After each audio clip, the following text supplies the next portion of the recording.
Sekuntum bunga sepatu. Assalamualaikum warahmatullahi wabarakatuh. Waalaikumsalam warahmatullahi wabarakatuh. Halo kawan pajak, di mana saja berada, kita berjumpa kembali dalam program podcast Ngerujak, Ngerumpi Pajak KPP Pratama Jakarta Kelapa Gading.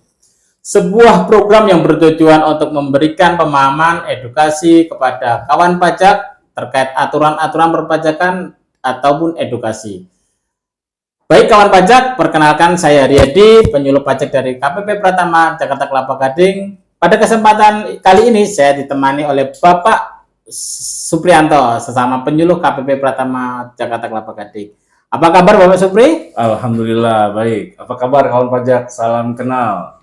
Kawan pajak, ngerumpi pajak kali ini adalah tentang peraturan terbaru yaitu PMK nomor 37 tahun 2025. Tentang penunjukan marketplace sebagai pemungut pajak penghasilan, atau lengkapnya penunjukan pihak lain sebagai pemungut pajak penghasilan, serta tata cara pemungutan, penyetoran, dan pelaporan pajak penghasilan yang dipungut oleh pihak lain atas penghasilan yang diterima atau diperoleh pedagang dalam negeri dengan mekanisme perdagangan melalui sistem elektronik.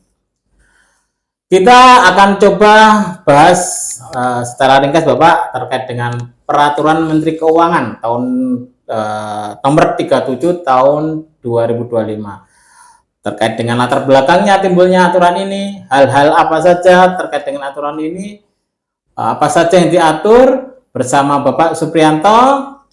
Baik kawan pajak, langsung saja. Yang pertama, apa yang menjadi latar belakang diterbitnya aturan tersebut Bapak? Monggo silakan Pak. Baik, terima kasih Mas Haryadi dan kawan pajak sekalian. Sebelum saya sampaikan latar belakang dari terbitnya PMK 37 ini, ada beberapa hal yang perlu saya sampaikan dan yang perlu kawan pajak ketahui sebelumnya. Yang pertama adalah bahwa ini bukan jenis pajak baru. Jadi timbulnya PP PMK 37 tahun 2025 ini itu hanya mekanisme atau tata caranya saja gitu misalnya. Jadi ini tidak ada jenis pajak baru yang timbul. Tidak ada pajak baru ya Pak ya? Yes, betul Mas Haryadi. Kemudian pedagang-pedagang dengan omset yang di bawah 500 juta itu tidak kena PPh, masih mengikuti aturan-aturan yang sebelumnya nih, PP 23 yang diperbarui dengan PP 55 gitu ya.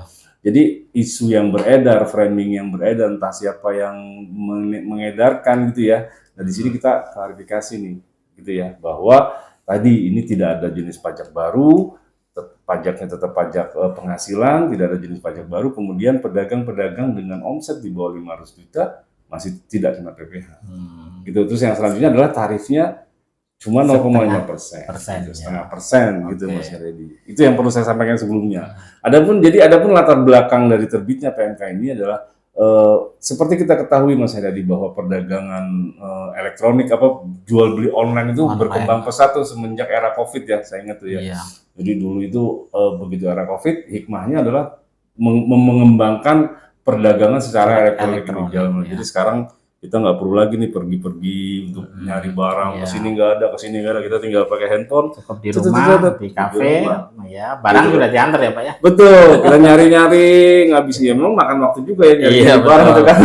Nyari waktu, tapi kan nggak capek ya. Iya, nggak capek, nggak macet. Ongkos juga ya nggak ada gitu ya, jadi costnya berkurang gitu ya. Gitu, itu latar belakang salah satunya. Nah, dengan berkembangnya itu perlu pengaturan nih dalam rangka memberikan fasilitas kepada wajib pajak kepada kawan pajak dalam rangka memenuhi kewajiban perpajakannya. Karena ada yang beredar juga kan sekarang ini kan kalau pedagang-pedagang yang konvensional yang buka toko gitu kan sudah paham lah, mungkin ya sebagian besar sudah paham caranya gitu kan melaporkan pajak ini. Nah, kalau pedagang yang online gimana nih?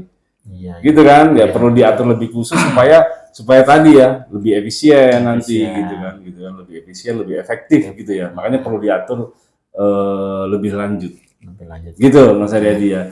Nah kemudian yang diatur di PMK ini apa saja Pak? Jadi secara garis besar ada 4 hal yang diatur di PMK 37 ini Mas Haryadi. Yang pertama adalah siapa sih yang memungutnya? Kan tadi ini judulnya kan penunjukan pihak lain. Iya betul. Gitu kan? Siapa sih pihak lain itu? Kan gitu ya. Nah di sini pihak lain itu adalah marketplace tuh, penyelenggaranya. Gitu ya. Terus apa yang dipungut? Tadi juga sudah disampaikan yang dipungut adalah PPh pasal 22. Jadi bagian dari kredit pajak lah istilahnya, apa pajak penghasilan lah. Kemudian siapa yang dipungut?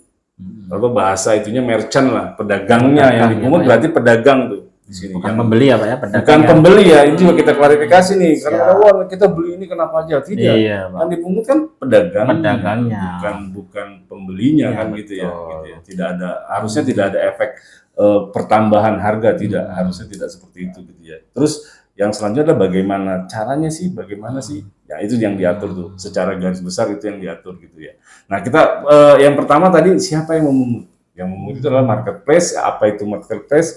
Marketplace itu penyelenggara perdagangan melalui sistem elektronik. Jadi kalau boleh kita sebutkan saja ya, ada Shopee, ada Tokopedia, ada apalagi, ada Blibli.com, terus ada apalagi itu Lazada, ada lagi apalagi misalnya yang lain-lain masih banyak kan, ya kan, AliExpress lah misalnya apa gitu kan gitu. Terus syaratnya apa sih supaya marketplace itu bisa ditunjuk? Harus memenuhi syarat tuh. Dan syarat apa ya? Supaya dia bisa bisa memungut itu harus ditunjuk oleh Menteri Keuangan melalui Cap Dirjen tuh. Jadi aturan ini timbul tuh nanti ada aturan lagi nih dalam karena di sini di PMK 37 ini belum ada penunjukannya. Jadi ditunggu saja nanti akan ada penunjukan terkait siapa-siapa marketplace yang diwajibkan untuk memungut PPh pasal 22. Ini gitu ya. Karena ada beberapa hal tuh di aturannya, ada kriteria tertentunya tuh. Jadi nggak sembarangan, nggak semua marketplace. Marketplace ini bisa marketplace luar negeri, bisa marketplace dalam negeri, diaturnya gitu. Jadi nggak cuma marketplace dalam negeri aja, marketplace luar negeri juga bisa ditunjuk. Syaratnya tadi harus ditunjuk tuh oleh Menteri Keuangan melalui Dirjen Pajak gitu ya. Gitu sih, ada syarat-syarat tertentu lah di aturan itu, misalnya apa salah satunya kalau itu adalah menggunakan rekening escrow gitu ya, escrow rekening istilahnya kalau kita beli itu kan kita transfernya pasti ke itu ya, ke marketplace-nya kan, nggak langsung ke pembelinya dong gitu ya, kecuali COD gitu ya, enggak COD juga dong, COD enggak ya, cash on delivery ya, berarti bayar ke itunya ya gitu, salah satunya itu. Terus telah mencapai jumlah akses dan jumlah transaksi tertentu dalam 1 tahun gitu. Jadi ada batasan-batasan. Berapa batasannya, terus istilahnya jumlah transaksinya berapa itu diatur nanti di Cap Dirjennya lagi. Karena di PMK tidak secara detail mengatur itu. Nanti akan tidak lama lagi mungkin akan terbit Cap atau aturan secara teknisnya gitu ya. Jadi tadi marketplace itu bisa dalam negeri, bisa luar negeri, ada syarat dan ketentuannya untuk ditunjuk, kemudian ditunjuk oleh Menkem melalui Cap Dirjen, gitu sih, Mas Haryadi. Tadi yang memungutnya marketplace. Sekarang apa yang dipungut? Tadi saya sampaikan pasal 22. PPh pasal 22. Berapa persen? 0,5% gitu ya. Kapan saat dipungutnya? Pada saat si pembeli membayar itu. Oh gitu. Saat pembayaran oleh pembeli. Gitu ya, itu sudah wajib dipungut, itu saat terutangnya gitu. Kemudian yang ketiga adalah siapa yang dipungut. Yang dipungut adalah pedagang tuh, pedagang-pedagang. Tapi pedagang-pedagang apa semua pedagang? Tidak gitu ya. Nanti ada harus ada syaratnya juga. Gitu ya, pedagang-pedagang tersebut gitu. Jadi pedagangnya harus pedagang dalam negeri tuh. Jadi hanya pedagang dalam negeri. Misalnya bisa aja pedagang dari luar negeri dia ada di marketplace itu, karena marketplace kan bisa juga luar negeri, bisa dalam negeri, tapi orang luar negeri pun bisa ngelis, artinya mendaftar untuk menjadi pedagang di situ kan. Itu bukan. Jadi yang dipungut adalah yang pedagang dalam negeri, gitu ya.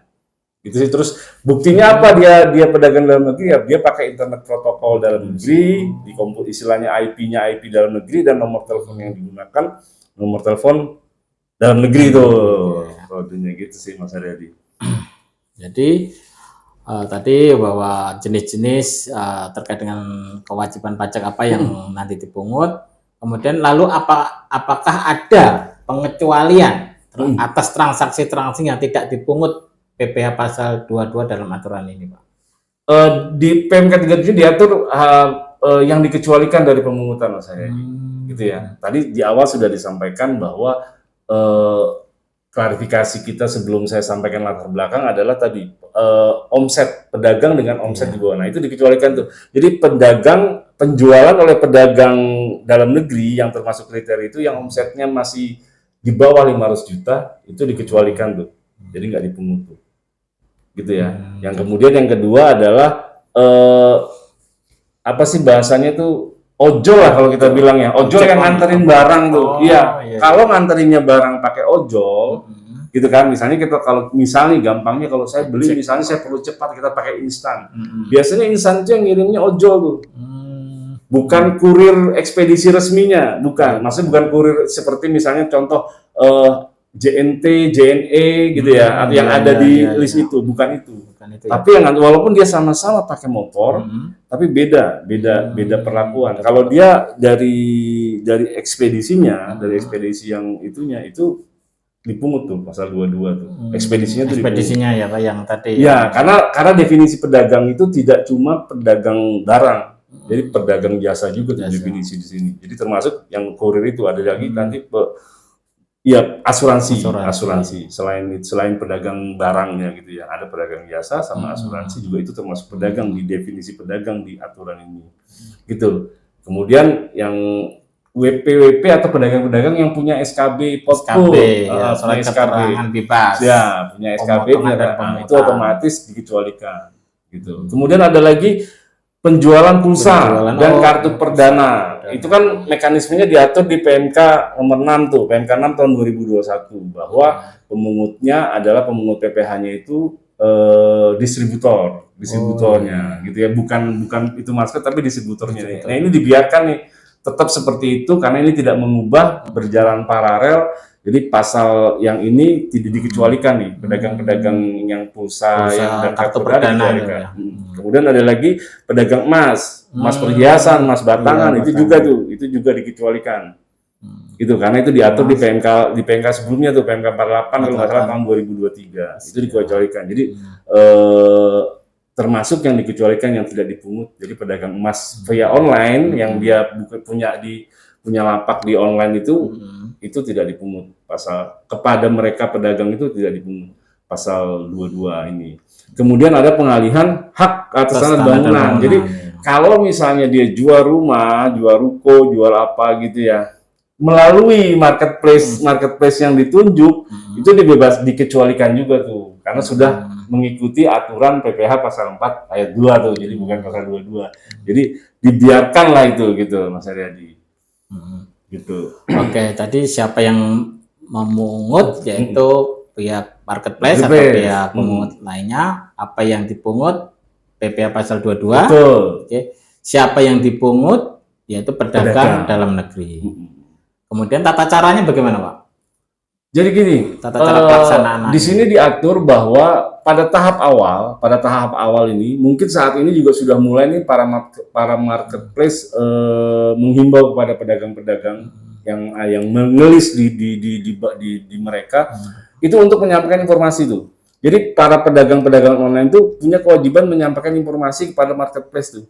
Apa saja yang informasi yang diperlukan itu NPWP atau NIK ya, sekarang kan NIK tuh yang jadi NPWP, terus alamat korespondensi, kan sebelumnya juga sudah tuh. Saya kalau misalnya nih, dulu pernah juga saya nyoba-nyoba tuh, iseng-iseng mau jualan apa gitu kan. Parfum ya Pak ya? Daftar gitu kan, jangan buka kartu lah. Gitu kan, apa istilahnya, ada yang perlu di list tuh, ini. Jadi waktu kita bikin akun aja tuh, kita kan perlu di list kan, nomor telepon lah, inilah. Nah tapi ini nanti ditambah lagi nih, gitu loh. Jadi ditambah lagi untuk menyampaikan informasi lain. Yang pertama adalah selain nama NPWP sama alamat gitu kan, ada surat pernyataan. Surat pernyataan yang menyatakan bahwa penghasilannya sampai dengan 500 juta. Gitu. Itu dikecualikan tuh. Ya, bagi gitu orang kan? Pribadi. Ya, bagi orang pribadi gitu ya. Itu tidak berlaku juga, dia buat badan tidak berlaku untuk orang pribadi itu gitu ya. Terus lagi tadi SKB gitu kan, kalau dia punya SKB kan tadi termasuk yang dikecualikan tuh kan. Tapi apa buktinya marketplace tidak memungut? Dasarnya ya harus disampaikan SKB-nya gitu kan.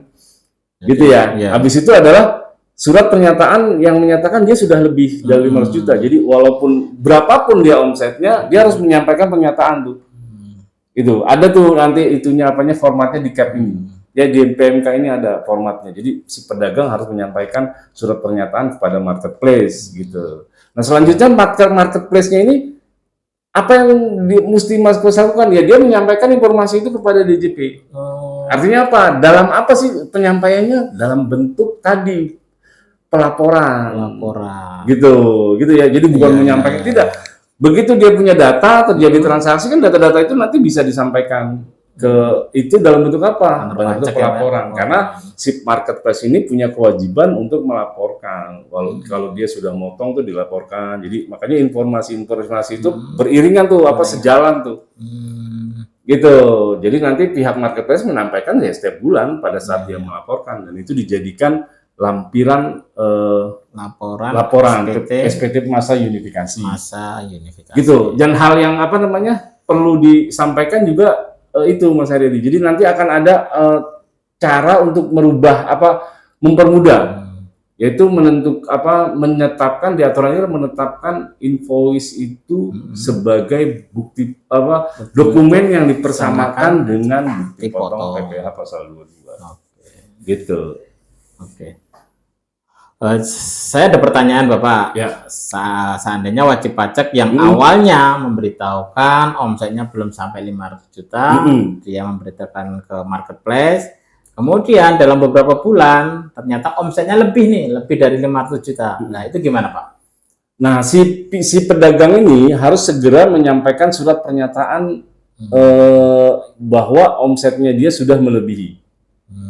Gitu ya. Iya, Pak. Harus segera menyampaikan tuh. Kapan sih menyampaikannya? Paling lambat akhir bulan. Misalnya di bulan bulan September ini tanggal 15 nih, misalnya tanggal 15 oh ternyata sudah lebih nih. Dia harus bikin tuh surat pernyataan yang tadinya kan pernyataannya dia tidak melebihi itu.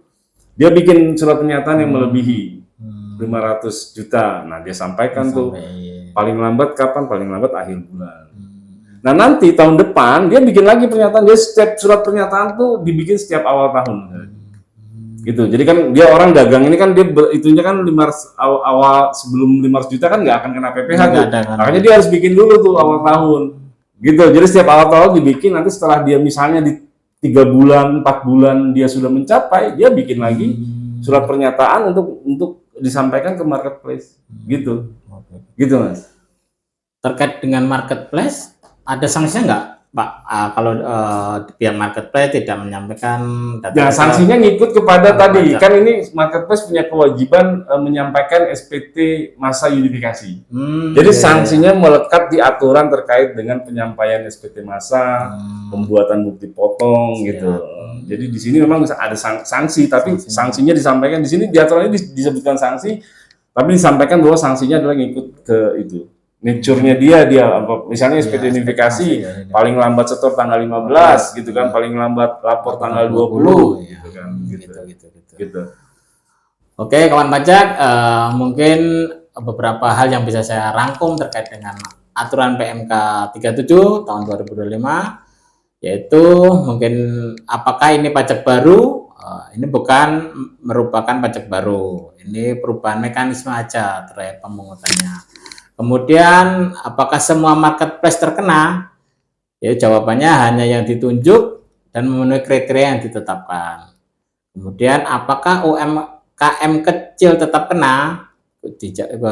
Bisa dijawab UMKM dengan omset sampai dengan 500 juta tidak dipungut PPh 22 jika menyampaikan surat pernyataan. Harus menyampaikan surat pernyataan biar dari marketplace tahu bahwa omsetnya sampai dengan 500 juta. Apa peranan marketplace? Yaitu menjadi pemotong, penyetor, dan pelapor pajak atas nama pedagang. Kemudian ada tambahan yang perlu disampaikan lagi nggak? Ada nggak Pak terkait dengan aturan ini? Sebelum saya tutup. Sebenarnya cukup jelas Mas Hadi, cuman saya perlu menekankan tadi ya bahwa kita ulang kembali supaya wajib pajak lebih paham lah gitu ya. Jadi acara ini kan dalam rangka memberikan pemahaman lebih kepada wajib pajak bahwa tadi ya PMK 37 ini adalah terkait dengan penunjukan pihak lain sebagai pemungut PPh pasal 22 gitu ya. Tadi kita sampaikan lagi bahwa dia akan ditunjuk nih. Jadi kita tunggu nih siapa yang ditunjuk. Mungkin tahap awalnya yang sudah kita dengar secara ada 4 nih gitu ya. Tapi nanti mungkin ada lagi penunjukan lagi gitu ya. Iya, iya, iya. Gitu. Terus tadi apa namanya disampaikan bahwa bukti potong pasal 22 itu apa namanya invoice atau Invoice. tagihan itu ditetapkan Dipersamakan. ditetapkan di aturan ini, penetapan terkait dengan invoice atau tagihan dipersamakan dengan bukti potong dengan beberapa penyesuaian. Gitu ya. Jadi kita tunggu cap-nya dalam rangka untuk menunjuk pihak lain gitu ya. Jadi nanti sekarang ini kan mungkin ada 4 marketplace lah yang sedang berkoordinasi nih dengan tim IT di kantor kita ini terkait dengan membangun apa sih namanya infrastruktur, menyiapkan infrastruktur terkait dengan adanya PMK 37 ini diberlakukannya itu. Karena nanti ada beberapa tadi terkait dengan penetapan invoice atau tagihan sebagai dokumen yang dipersamakan dengan bukti potong. Gitu. Jadi ada penyesuaian-penyesuaian, makanya kita tunggu saja aturan selanjutnya terkait dengan siapa yang ditunjuk menjadi pemungut PPh pasal 22 ini dan apa namanya itu tadi apa namanya tunggu saja pernya, nanti akan segera begitu di pernya timbul baru mulai diberlakukan nih PMK ini gitu saya gitu sih. Oke. Siap. Akhirnya sudah tiba saatnya untuk acara ini kita tutup. Demikian podcast episode kali ini mengenai PMK 37 tahun 2025. Semoga apa yang kami sampaikan dapat lebih menambah pemahaman para kawan pajak terkait dengan aturan tersebut. Terima kasih sudah mendengarkan podcast Ngerumpi Pajak KPP Pratama Jakarta Kelapa Gading. Kawan pajak, apabila ada hal yang perlu ditanyakan atau belum jelas, kawan pajak bisa WA ke layanan helpdesk ke KPP Pratama Kelapa Gading di nomor 087786660043. Jangan lupa follow dan sharing jika bermanfaat podcast ini. Sampai jumpa di episode podcast berikutnya. Assalamualaikum warahmatullahi wabarakatuh. Waalaikumsalam warahmatullahi wabarakatuh.